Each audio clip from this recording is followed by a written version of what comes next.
헌정회를 논해보자. 헌정회는 퇴임한 국회의원들의 모임이다. 단순한 임의의 단체가 아니라 국회로부터 예산을 지원받는 법정단체다. 길자도 12대부터 15대까지 사선 국회의원의 임기를 끝내고 나서 자동으로 헌정회원이 되었다. 당시 헌정회장은 과거 유명했던 소서기 철승 선배였고 헌정회는 롯데호텔 건너편 서울시 별관 건물에 새를 들어 있었던 듯했다. 나는 헌정회원이 되자 신고 겸해서 헌정회장에게 인사를 갔다. 소속 선배는 내 대학 시절부터 익히 아는 사이이기에 스스럼 없이 인사를 했다. 만나자마자 그는 대뜸 요즘의 근황과 함께 헌정회에서 발간하는 월간 헌정의 편집을 맡아 달라는 것이다.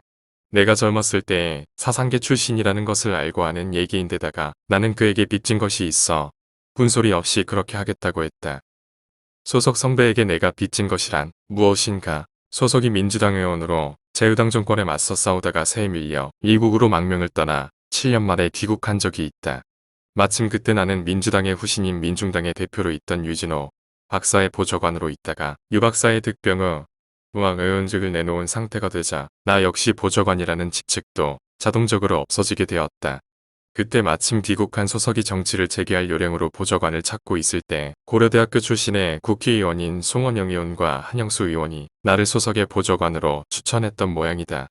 소석이 어느 날 나를 부르기에 그의 집을 찾아갔더니 무슨 큰 손님이나 대하듯이 융숭하게 대접하면서 죽으나 살아 나와 함께 정치해보세. 그런 것이다. 그때 나는 정치를 하고는 싶지만 한 사람의 보좌관으로 죽으나 사나 함께 할 수는 없는 것이 아닌가 하는 생각으로 완곡하게 거절한 적이 있다. 2대 1이 한평생 그에게 빚진 것이 되어 소속만 만나면 미안한 마음만 앞선다. 내가 사상계 편집장 출신이어서 그런가 사람들은 나만 보면 잡지 편집부터 머릿속에서 떠올리는 모양이다. 월간 헌정 편집을 그 뒤에 또 한 번을 맡아 했으니 2번씩이나 헌정지 편집인 역을 한 셈이다.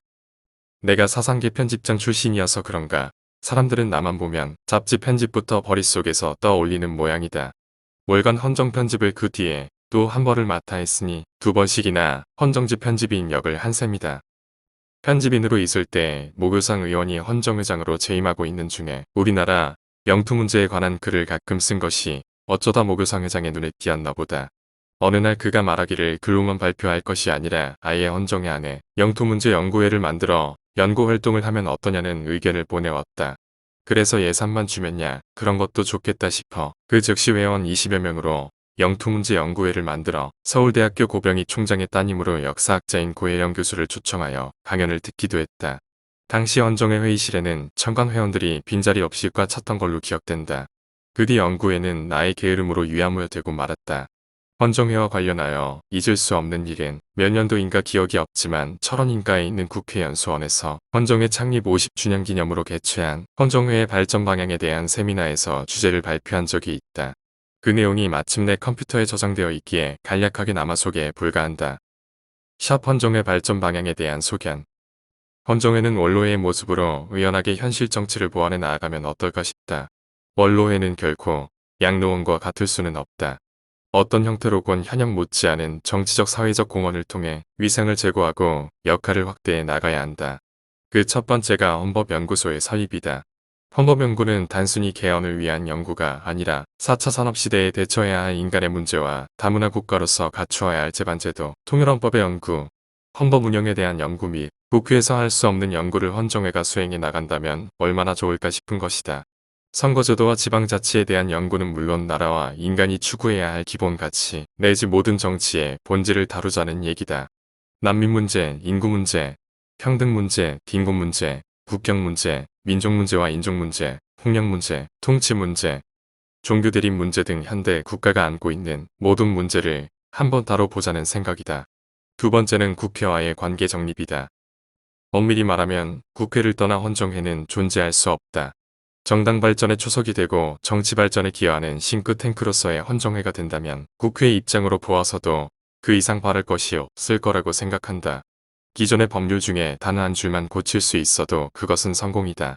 제도적인 차원을 넘어 관례의 형성만으로도 얼마든지 소기의 성과를 낼 수 있다고 본다. 국회 개원식이 동시에 헌정회 입회식이 되기도 할 것이다. 이런 관계를 통해 현역 의원과 헌정회원 간의 일체의식이 형성된다면 금상첨화일 것이다. 국회와 헌정회가 합동으로 세미나나 심포지움을 여는 것도 바로 이런 관계 속에서 이루어질 수 있을 것이다. 어느 쪽이 제안하건 함께 어떤 한 주제를 가지고 토론할 수 있는 자리를 만들어가는 것이 무엇보다 바람직할 것으로 본다. 세 번째는 헌정 아카데미의 설립이다. 이것은 일종의 정치대학이다. 지방의회 의원이나 정치지망생을 받아들여 대학을 운영하는 것이다. 정규교육 과정보다도 더 실속 있는 교육을 통해 우리나라 헌정 발전에 기여할 수 있는 지도자를 배출하자는 생각이다. 이론과 실무, 품격과 소통에서 남들보다 돋보이고 능통할 수 있는 의회정치의 지도자를 단 한 사람이라도 배출할 수만 있다면 그것은 우리나라 의회정치의 발전에 크게 기여하는 몫이 될 것이다. 헌정 아카데미 출신 국회의원과 그렇지 않은 국회의원의 능력과 품격은 확연히 다르다는 평가가 나올 만큼의 인물들을 배출해 보고 싶은 생각이 간절하다. 마지막으로 사회에 봉사하는 헌정회가 되자는 것이다. 헌정회원 중에는 다양한 장기를 지니고 있는 회원들이 많다. 그런 장기를 중심으로 사회봉사활동에 서슴없이 나서는 헌정회가 되었으면 한다. 회원들로 하여금 각자 자신의 재능을 등록하도록 하고 이 등록부를 공개하여 필요한 단체나 개인이 헌정회에 재능 기부를 요청하는 방식으로 운영하면 좋을 것 같다. 사결헌, 쉽지 않은 의견을 제시하였다. 한두 사람의 의견으로 헌정회를 이끌어갈 수는 없다. 적절한 기회에 난상토론의 기회를 만들어 좋은 의견을 집약하여 훌륭한 헌정회가 되도록 노력해야 할 것이다. 어떤 경우도 예산이 뒷받침되지 않고 될 수 있는 일은 없다. 그러나 처음부터 예산 타령만 하다 보면 할 수 있는 일은 하나도 없다. 첫 술에 배부를 수 없는 것처럼 또 시작이 반이라는 말처럼 시작하다 보면 무슨 수가 나올 수도 있을 것이다. 그런 생각으로 시작했으면 좋겠다. 필자의 근황 한국문인협회 자문위원 한국수필문학회 이사 한국시조협회 고문월간 순국편집부 문헌정회 고문 순국선열 유족회 고문 김중희 초대 환경부 장관